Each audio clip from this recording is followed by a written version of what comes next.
Okay, hello everyone. Here I want to provide a tutorial on how to hide apps on Samsung C55 5G device. Well, canceling sensitive or confidential apps can enhance device security by preventing unauthorized access to specific apps that contain personal information, financial data, or private communication. Okay, so let's go to the tutorial. To initiate the process, access the settings menu on your device. Okay, next please scroll down and select the home screen option.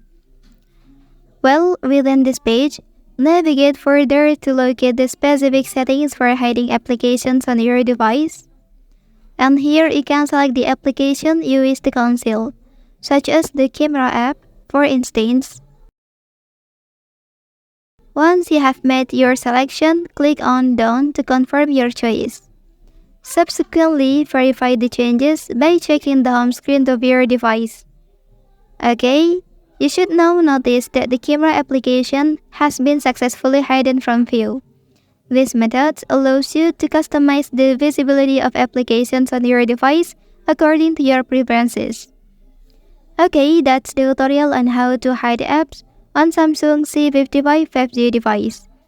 If you are helped by this video, don't forget to like and subscribe to get all the information from this channel. Thank you.